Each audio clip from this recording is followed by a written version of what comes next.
Gordon bloqué. C'est l'hiver sur Chicalor, et le travail est compliqué avec le froid. Heureusement, il est l'heure de rentrer pour Thomas et ses amis. Et ils rêvent tous de faire un gros dodo au chaud. Mais quand ils arrivent devant les hangars, mauvaise surprise. La plaque tournante ne peut plus bouger à cause du gel. C'est vraiment pas de chance. La plaque tournante est bloquée devant 2 rails. Une seule locomotive va donc pouvoir passer la nuit au chaud dans son hangar. Oui, mais laquelle? C'est moi qui devrais dormir à l'intérieur. Désolé, je ne suis pas comme vous, moi. Il vaut mieux que je passe la nuit au chaud. Moi non plus, je n'ai pas du tout envie de dormir dehors, Gordon. La neige et le gel risquent d'abîmer ma belle carrosserie et ça m'ennuie un peu. Oui, mais pensez à Percy. Il va aller livrer le courrier tard dans la nuit. Et en rentrant, il voudra se mettre au chaud. Ça m'est égal, Thomas. Je trouverai un endroit dans lequel dormir. Non, Percy, c'est toi qui dois dormir dans ce hangar. Et nous, on va tous aller se trouver un petit abri ailleurs. Alors dors tranquille. Finalement, toutes les locomotives sont d'accord pour laisser le hangar à leur ami Percy. Et les voilà donc partis à la recherche d'un autre abri pour la nuit. Un peu plus loin, elle croise Flynn, qui vient tout juste d'éteindre un incendie. Je peux savoir ce que vous faites dehors à cette heure de la nuit? Les rouages de notre plaque tournante ont gelé. Du coup, on doit trouver un autre endroit où passer la nuit. On a 2 hangars vides au centre de recherche et de secours. Si ça vous dit, on vous les prête. Non, merci, ce sera sans moi. Hors de question que je passe la nuit là-bas. J'ai les oreilles fragiles et le sommeil trop léger. L'alarme fait un boucan du diable et je vais sûrement mal dormir. C'est donc James et Emily qui sont choisis pour aller au centre de recherche et de secours. De leur côté, Thomas et les autres décident de passer voir chez Victor s'il ne pourrait pas les accueillir pour la nuit dans son atelier. En fait, mes chers amis, je vais seulement avoir de la place pour 2 locomotives. Désolé. Pas question que je reste dormir ici. Ça va me porter la poisse. À chaque fois que je pense à cet atelier, je tombe en panne. Et vous me connaissez, quand je dors mal, le matin, je suis de mauvaise humeur. Oh ça oui, on le sait. Mais n'empêche que tu ne peux pas passer la nuit dehors. Je te rappelle que la neige et le gel sont très mauvais pour les moteurs. Au fait, si je me souviens bien, il y a un hangar vide à la décharge. Je refuse d'aller dormir au milieu d'un tas de poubelles. Et puis quoi encore? Non, c'est hors de question. Thomas et Gordon abandonnent donc Henry et Edward qui ont décidé de dormir à l'atelier. Gordon est persuadé qu'il va trouver un meilleur abri pour passer la nuit. C'est alors qu'il croise Norman, occupé à livrer son dernier chargement de la journée. Bonsoir, Norman. Les rouages de notre plaque tournante ont tous gelé. Tu ne connaîtrais pas un endroit où on peut dormir? Oui, il y a de la place pour une locomotive à l'atelier des diesels. Prenez-la si ça vous intéresse. Moi, je refuse de mettre une roue chez les diesels, c'est sûr. Ça sent trop mauvais. Et je n'ai pas très envie de me tâcher, je viens de me laver. Tant pis pour Gordon. Thomas accepte volontiers l'offre de Norman et file chez les diesels. Du coup, Gordon se retrouve seul. Je suis sûr et certain qu'en cherchant bien, je peux trouver quelque chose de mieux qu'un box chez les diesels. Plus facile à dire qu'à faire. Car il a beau se creuser la chaudière, il ne voit pas où aller. Soudain, une idée lui traverse enfin la cheminée. Oh, je l'ai trouvé, la solution. Ces idiots sont tous partis dormir dans des hangars qui ne sont pas les nôtres, alors qu'avec un peu de chance, la plaque tournante a été réparée depuis longtemps. Et non, raté. La plaque tournante ne fonctionne toujours pas. Elle est toujours bloquée par le gel. Et malheureusement, il n'y a toujours accès qu'à un seul hangar. Quelle bande d'idiots, quand même. Moi, au moins, je sais où je vais dormir cette nuit.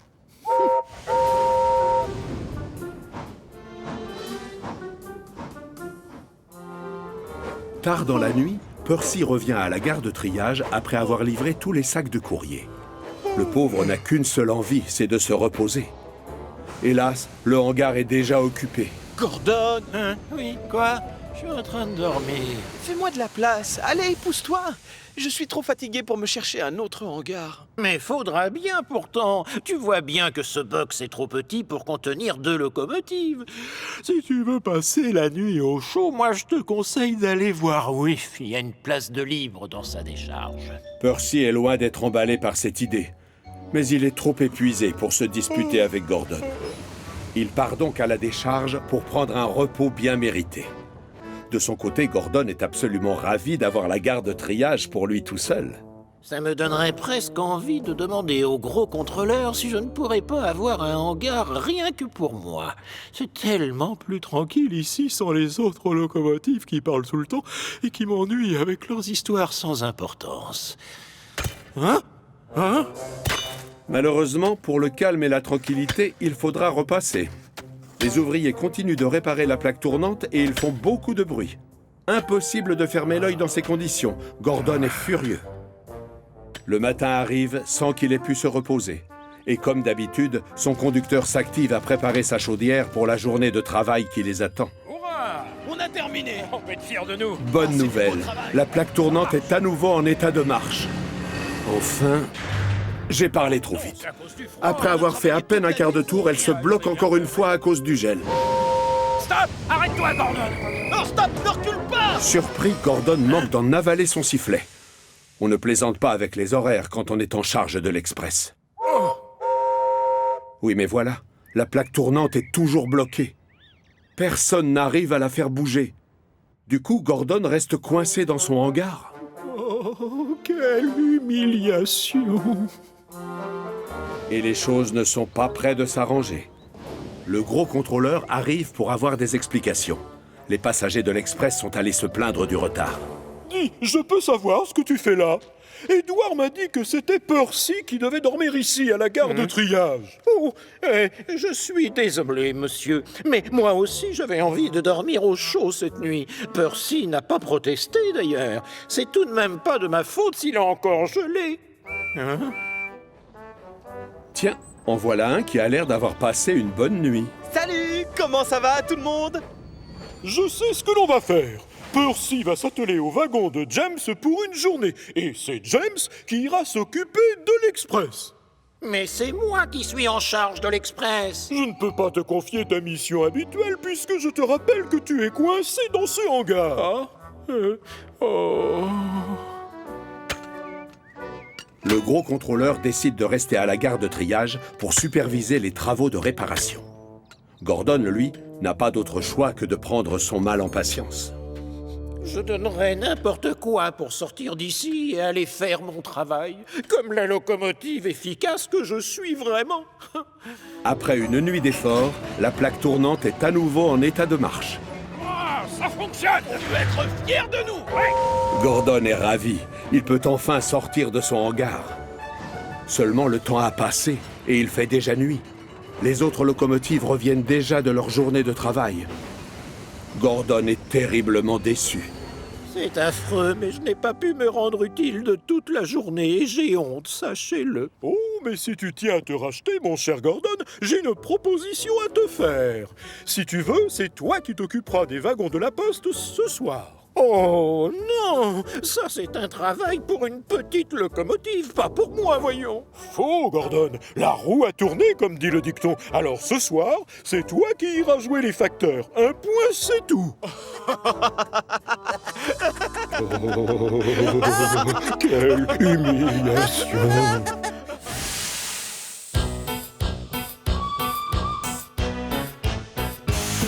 2, 3, 4, 5, 6, 7, 8.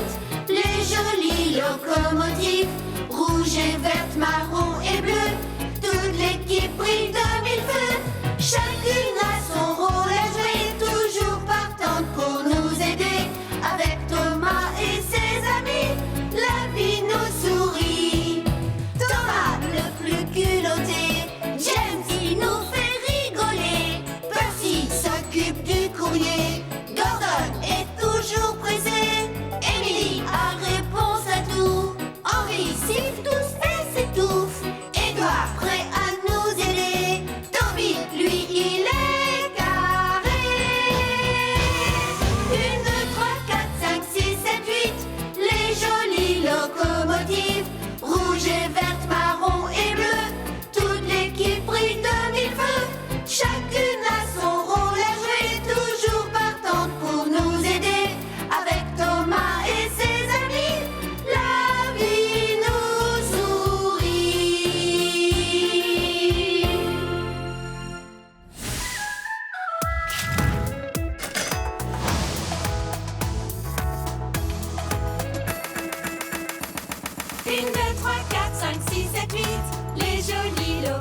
le monstre des neiges. Il neige cette nuit-là sur la petite île de Chicalor. Et toutes les locomotives sont bien au chaud dans leur box. Seul James n'est pas encore rentré. Spencer? Qu'est-ce que tu fais ici? On a dû fermer le pont des Vicaires. Alors on m'a dit que je devais passer la nuit dans ce box. Mais où est James? Demande à un autre. Nous ne sommes pas du même service. Et je devrais être avec le duc et la duchesse. Pas ici. Bloqué par la météo. Oh! Que c'est drôle. J'ai comme l'impression que la neige te fait peur, non? Oh, moi? Tu rigoles. Sache que j'ai secouru le duc alors qu'il était attaqué par le plus terrifiant des monstres de Chicalor. Je veux parler de l'abominable homme des neiges. Oh, j'espère que je ne le croiserai jamais, l'abominable homme des neiges. Le lendemain, la météo ne s'est toujours pas améliorée. Henry et Spencer se retrouvent au hangar. Oh, enfin! J'ai le droit de retourner sur le continent, monsieur? Oh, hélas non, Spencer. Le pont est toujours fermé. Mais le duc est d'accord pour que tu assistes à Henry. Quoi? Mais... Je vous laisse. On m'attend au restaurant. Je travaille pour le duc! Non, aujourd'hui, tu travailles pour moi. Oh, et pourquoi est-ce que tu as besoin d'aide? Craindrais-tu par hasard de croiser l'abominable homme des neiges? Quoi? L'abominable homme des neiges? Où ça? Oh, Henri, je ne l'ai pas encore rencontré.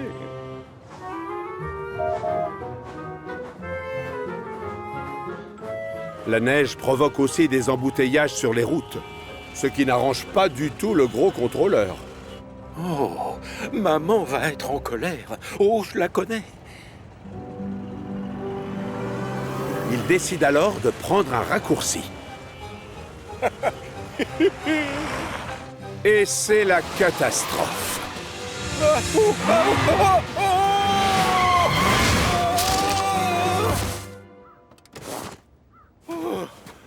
Oh bah, je m'en sors bien.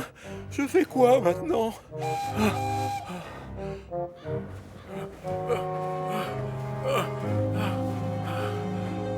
Oh, Émilie!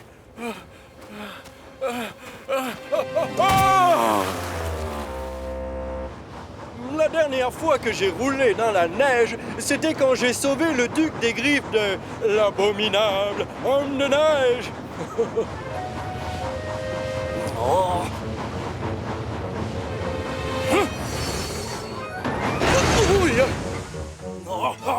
C'est quoi, là? À première vue, je dirais que c'est l'abominable homme des neiges, Henri. Et il vient pour te voir. Bonjour, Henri. C'est toi, Émilie. J'ai cru que tu étais l'abominable homme des neiges. Ne dis pas de bêtises. Il n'y a jamais eu d'abominable homme des neiges. Ici, peut-être pas.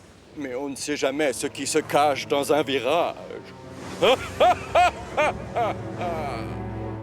Pendant ce temps-là, le gros contrôleur cherche désespérément du secours. Hein? Henry et Spencer? Henry! Spencer! Oh! Non! Oh! Oh! Oh! Oh!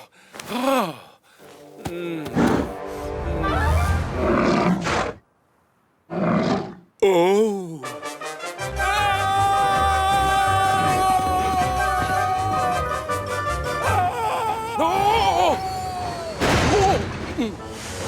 Tu entends cette voix? L'abominable homme des neiges est là. Oh! Oh! Il arrive. Là! Devant! Non! Oh! Bonjour, Henry. Spencer? Oh, Thomas, te savoir là, ça me rassure. Moi aussi, je suis content de te voir, tu sais. Je suppose que tu n'as pas vu le gros contrôleur? Il n'est pas venu à notre déjeuner. S'il y a bien une chose que j'ai en horreur, c'est le retard. Peut-être que c'est l'abominable homme des neiges qui l'a enlevé. Oh non, tout sauf l'abominable homme des neiges. L'abominable homme des neiges? Pas de sornette, voyons. Oh, Thomas! Oui, madame.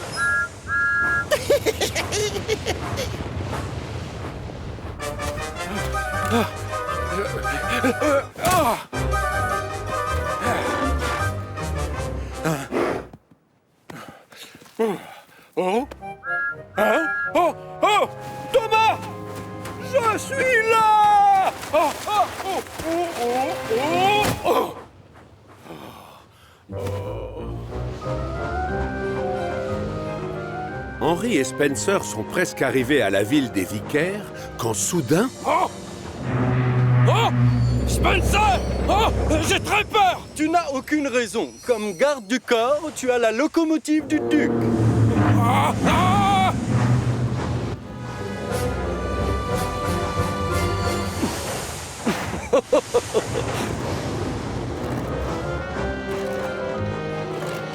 Oh, merci, Rocky. Ce n'est pas bon pour ma peinture de passer trop de temps coincé dans la neige. On ferait mieux de passer à l'atelier pour vérifier que tu n'as rien de cassé. Henry et Spencer ont livré leur wagon. Spencer sait qu'il devrait normalement aider Henry, mais il en a assez. Plus de wagons pour moi. Je vais rentrer à la gare me mettre au chaud. Fais attention, Spencer! Rouler avec cette tempête sans chasse-neige, ce n'est pas très prudent! Ne t'en fais pas, Henry. Ce n'est pas mon genre d'avoir... Oh! Spencer! Qu'est-ce que tu as? Tu as peur? Oh! J'ai du mal à le croire. C'est lui. Je le vois. C'est l'abominable homme des neiges! Oh non! Ma valve est cassée. Je suis coincé. Oh, Henry! Pitié! Regarde, je suis en panne. Henry aimerait bien s'enfuir loin de l'abominable homme des neiges. Mais il refuse d'abandonner Spencer. Il a tellement peur que sa chaudière menace même d'exploser. Mais il doit protéger son ami. Oh! Laisse-nous tranquilles, t'entends? Abominable! Hein? Monsieur? Mais... vous n'êtes pas l'abominable homme des neiges? Bien sûr que non! Non! Oh! Non, toi tu es l'abominable contrôleur! Oh. Où étais-tu passé? Tu as raté le déjeuner! Oh, pardon, maman. J'ai eu des soucis avec la neige sur la route. Oh, Henry!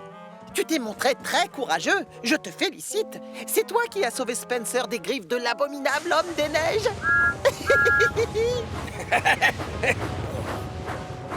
Spencer! Henry, est-ce que c'est toi? Il n'est plus là?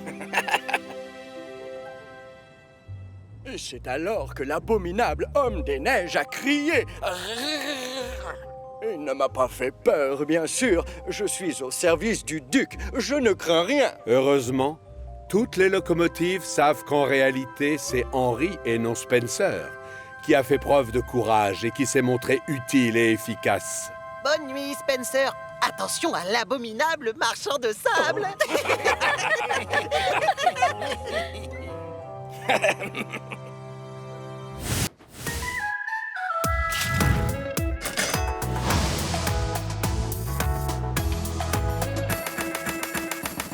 Une, deux, trois, quatre, cinq, six, sept, huit.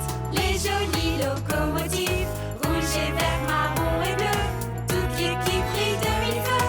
Chacune a son rôle à jouer, toujours partant pour nous aider. Avec Thomas et ses amis, la vie nous sourit.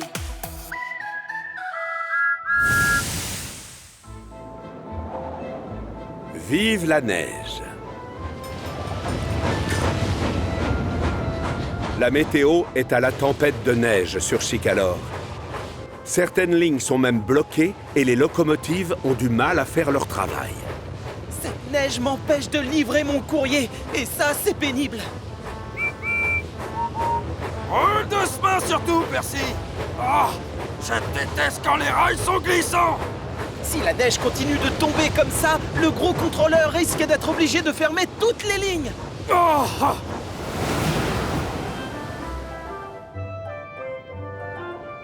Mais si la neige cause des soucis à certaines locomotives, il y en a un qui adore ce mauvais temps.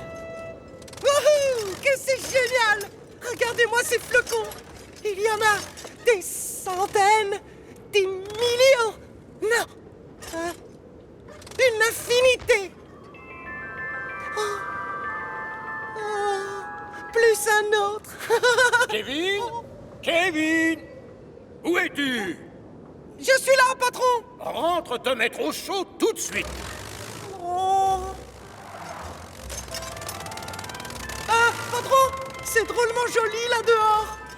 Oui, c'est vrai que c'est beau, mais la neige cause des catastrophes. Elle rend les rails très glissants et dangereux. Vraiment? Oui, je t'assure. Mais là d'où je viens, la neige n'existe pas et il fait chaud tout le temps. Quel dommage. Je croyais qu'on s'amusait, moi, avec la neige. Quoi? Demande à cette pauvre Émilie. Victor a raison. Ça fait 3 jours que j'attends qu'on me livre mes pistons. Et tu veux que je te dise où ils sont, ces pistons, Kevin? Je vais te le dire. Dans un wagon immobilisé au dépôt, coincé par des couches de neige, abandonné, laissé sur une voie de garage. Pourquoi tu ne vas pas jusqu'au dépôt et tu le ramènes? Moi? Mais tu voudrais que je sorte? Non, non, non, non. Je refuse de mettre une seule roue dehors tant que tous les flocons n'auront pas fondu. Je déteste ce temps. J'aimerais bien que quelqu'un se dévoue. J'en ai assez d'attendre perché là-haut. Oh, je suis volontaire. Non, c'est ridicule. Personne ne devrait avoir à sortir par ce temps, et surtout pas une petite grue comme toi. Oh, je suis pas tout petit d'abord, et ensuite, la neige, moi, j'adore. C'est chouette. Une fois n'est pas coutume, Kevin désobéit à Victor et sort de l'atelier. Il se met à faire le foufou dans la neige. Youpi! Je n'aurais jamais cru que c'était aussi chouette. Et c'est la catastrophe.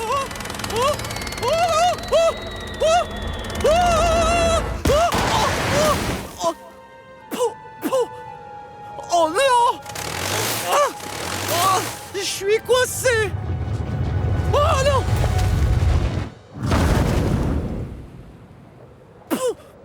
Oh bravo! Je peux plus bouger maintenant!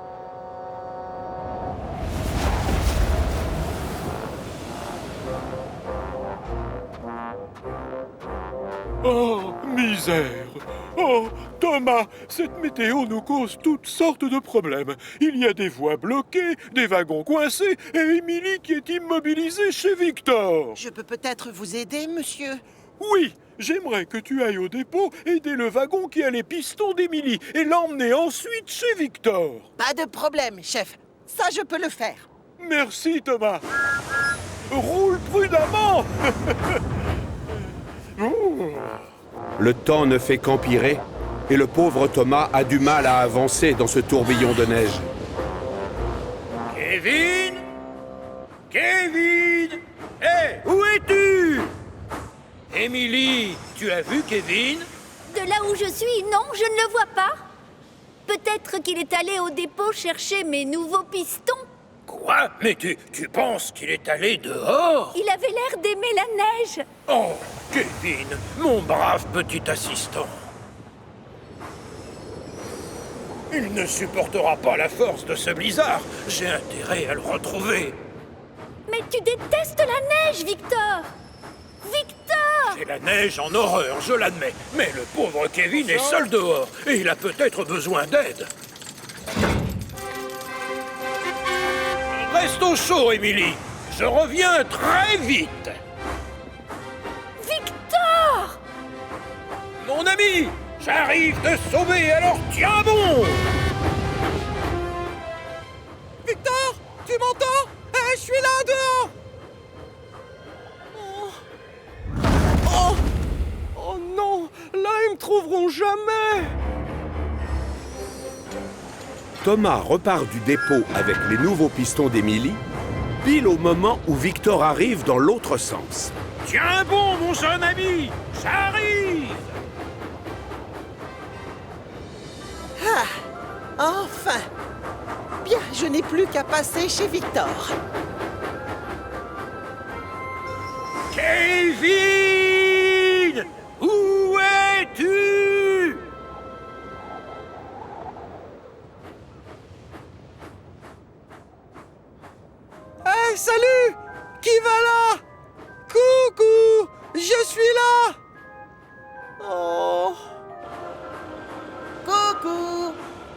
Victor?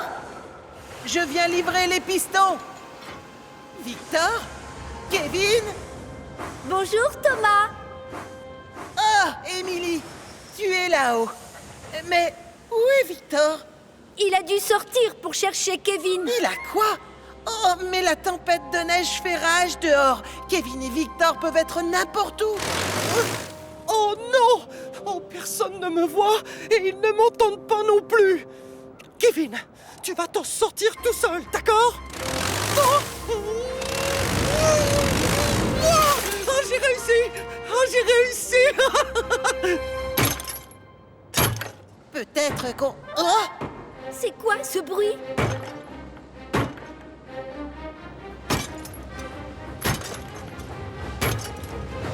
Kevin? C'est toi? Oui, je suis là! Ne bouge pas, je vais t'aider. Oh. Oh. Heureusement que je t'ai retrouvé avant la tombée de la nuit. Merci Thomas, tu m'as sauvé. Mais où est Victor? Il affronte la neige courageusement. Victor? Mais Victor déteste ce temps. Thomas part aussitôt à la recherche de Victor. Kevin! Oh, misère! C'est encore pire que tout à l'heure! Et je ne vois toujours pas de traces de mon cher... Victor! Victor, arrête! Reviens! Non, Thomas! Je ne peux vraiment pas! Je dois d'abord trouver Kevin! Il va bien, je t'assure, il nous attend à l'atelier. Quoi? Oh, tu as retrouvé Kevin? Il était coincé sous la neige, il ne s'était pas perdu. Thomas, Victor et Kevin se remettent de leurs émotions au chaud dans l'atelier. J'ai du mal à croire que tu sois sorti dans cet affreux blizzard juste pour moi, patron. Les amis, ça sert à ça, Kevin. Et toi, tu es mon meilleur ami. C'est vrai? Waouh! Excusez-moi. Hein? C'est possible d'aller chercher mes pistons, les garçons? J'aimerais tellement redevenir utile et efficace. Oh, moi j'y vais! Non!